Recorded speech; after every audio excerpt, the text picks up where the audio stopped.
Okay, welcome to 1FG Archives right here on YouTube. This is Just Chatting Volume 4, and we're going to be talking about we're going to continue my top 25 games of all time. We are listing numbers 16 through 20, so let's get started.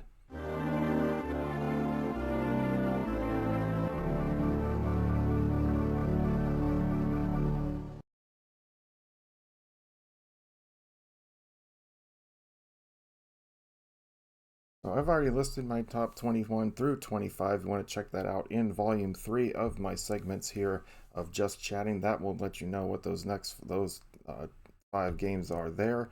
But this one here, we are going to start off with number 20, and that is Road Rash. That is right. In my top 25 list, if a racing game is going to make it in my top 25 list, it had to have some kind of impression on me. And this one, boy, did it ever. It was the original one on the Sega Genesis. Now, I have played several different versions of Road Rash, but this one, the original Road Rash on the Genesis, has had the most impact on my personal gaming career. Just the simple fact that it's not just about racing and get to the finish.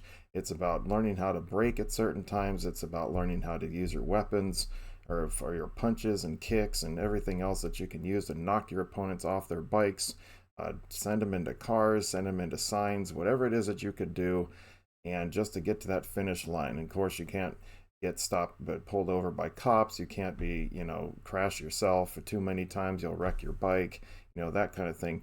And let's not forget the wonderful, wonderful soundtrack this game had altogether. This game was just ultimately perfection when it came to racing for me.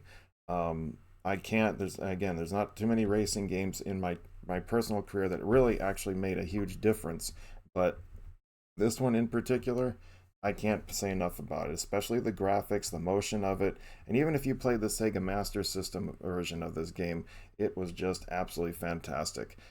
Considering how well it was of um, the 4 meg cart that they used for the Road Rash on the Sega Master System, it just came out beautifully.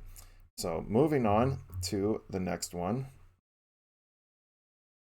Gaiaris. This is a shoot 'em up game also on the Sega Genesis.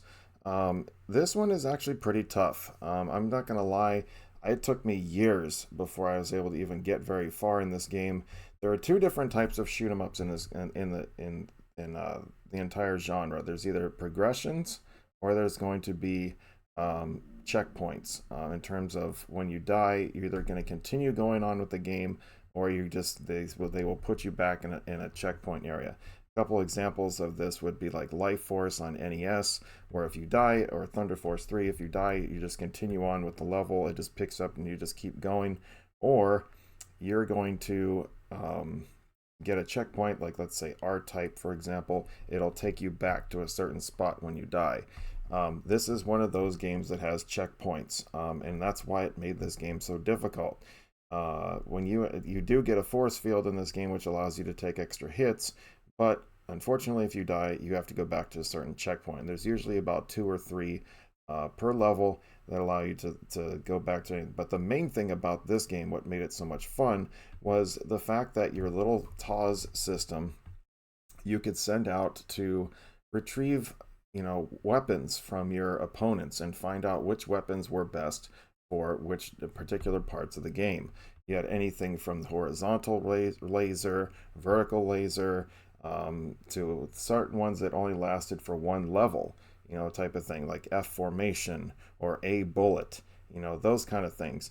And the point of all this is like you can each weapon had 3 levels that you could power it up. So you want to get the main one to get the actual weapon itself, but then you got to search it. You got to search for the same enemy that has that same weapon, and then power it up again, and then you can do it yet again. There was other also missile expansions that you get, ones that you can put double. Because when you start off, you want to have the ones that shoot down, and if you get another one, they have one that go up and down, and then you have ones that give you the double missiles up and down, and then there's the homing missiles which go straight after the enemies. And if you find the ones that have the homing missiles, you're going to want to keep searching those ones again and again because it makes your homing missiles even faster. So just little things like that that help that game made it a challenge and everything. It's like, while the TOS system, while it's searching the enemy, you can't fire, so you're leaving yourself vulnerable for attack. But it just made that challenge even much more. It made it much more difficult. But all in all, it was a challenging game. It was the soundtrack, the sound effects, everything in the game were just phenomenal. It's not my personal best shoot 'em up. There's still one more that's higher that we'll get on the next segment. It's actually going to be in the next segment.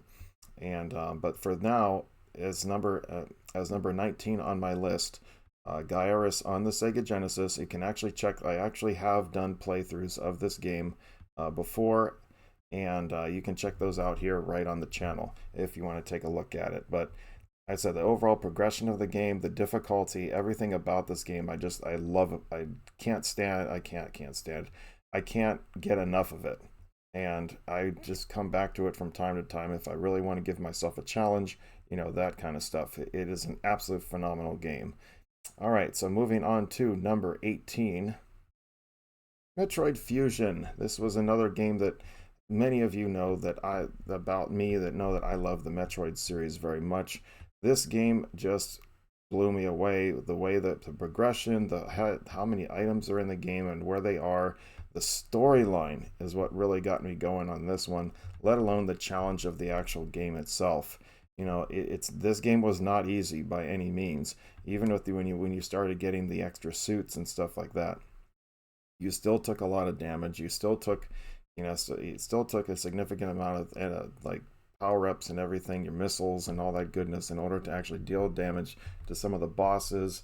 And just the overall, it's like you had the idea where to go, but it was all about finding little secret areas, finding little power ups here and there, and just progression all along. And then you find out, okay, well, the X parasites came into being and all that stuff. So and how she was going about to get rid of them and then be able to eradicate them on the BSL station.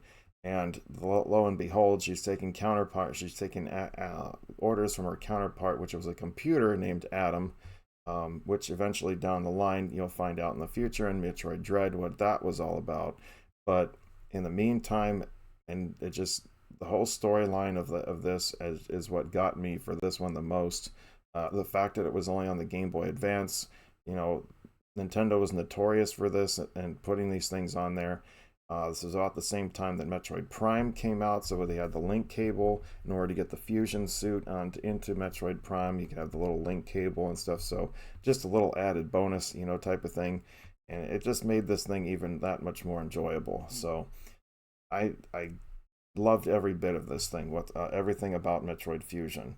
Not my absolute favorite Metroid game, mind you, but this one is definitely one of the best. All right, so moving on to number 17, Burger Time. Yes, this is one of my very first games of all time, so not to have it on my list would be extremely disappointing. What is there not to like about this for myself? I absolutely love Burger Time. I love the little fact you're running around, making hamburgers and stuff, and sending, pickles and hot dogs and sausages and an egg that also come around just to try to stop you and from doing it. And it's like the little chase of like Pac-Man type of stuff going through and sending the different parts of the burger down, to make them. And it just, the overall simple concept of it just, I play this game probably at least a few times a couple times a month or something, just because I love the nostalgia factor of it. And it could be the original arcade machine, it could be one of the remakes or something like that came out with Burger Time Party on the Nintendo Switch, among other platforms. Just things like that. Running up and down, saving your peppers as much as you can, and only use them when you have to. It's the overall challenge of it, is phenomenal. And I'm pretty decent at it, I guess, myself, but it's, it was one of the first two games I've ever played as a child, as a 4-year-old playing on my dad's MS-DOS computer at work was how it all got started with me, and I just could not get enough of it. So Again, not to have this game anywhere on my list would have been wouldn't have been right for me. So it is at number 17. So moving on to number 16, that is Q*bert. Yes, yes, yes. I love Q*bert so much. And again, this is another one, just like Burger Time. It is my absolute, if I didn't put this on my list, I don't know what there's something definitely would have been mentally wrong with me because this was the very first game I ever played. Well, it was actually a knockoff called Jaybird on MS-DOS, but um, I did find out about this one eventually, and I just played the heck out of this game growing up as a kid. It was actually one of my games that when we had on our computer in 1980 and 86 and stuff like that. This was one of the games, or this is one of the games that I played. Jaybird, Q*bert.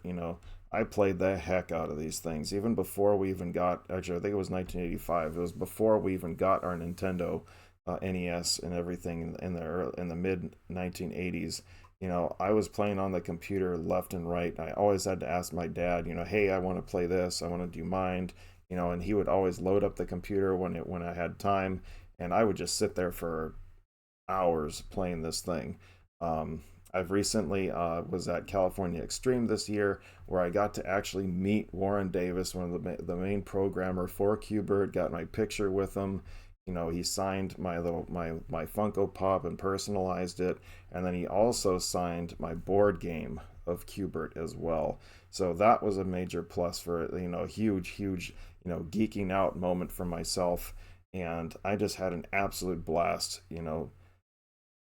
It's just being able to have that to have him be able to get a picture with him and all that stuff. It was such a great time. Um, and you can never take that away from me.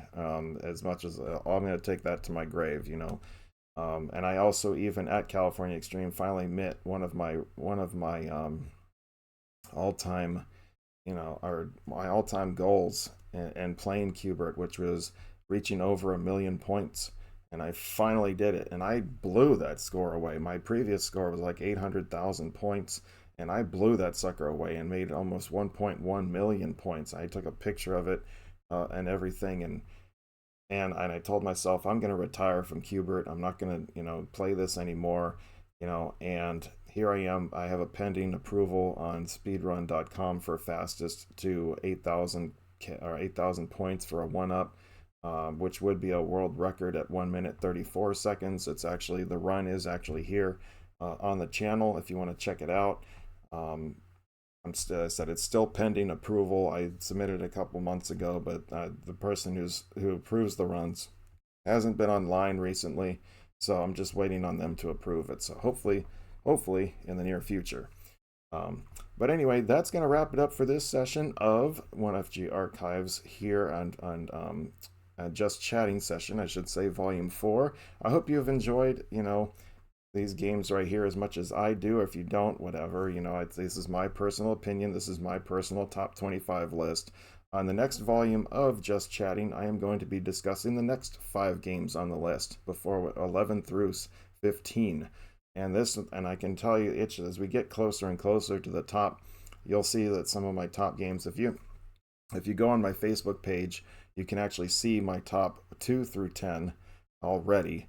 And I actually will be rereading all of those reviews that I have for all of those games and all that stuff as well. So you'll get to see all that, and you can read everything. But again, when I get to the top 10, you'll just be rereading all of those reviews little by little. I'm going to be doing probably 2 or 3 games at a time until we get down to number 1, which I'm still in the process of writing right now. So anyway, that's going to wrap it up for me for this segment. Session, whatever episode. There you go. That's the word I was looking for. But please do check me out on facebook.com/oneforsakengaming, twitch.tv/oneforsakengaming, where I do stream. I do generally try to stream on weekends live around 8:30 a.m. Eastern. I am also part of the Retro Gaming League, which means I will be streaming at least once a week for the next about 16 or so weeks, maybe 20. Actually, it's going to be more like 20. as we play our different games every single week. So I will be streaming those official runs here on over there on Twitch, Instagram, Discord, and of course, as always, right here at 1FG Archives on YouTube. So thank you so much for watching, and we will see you next time.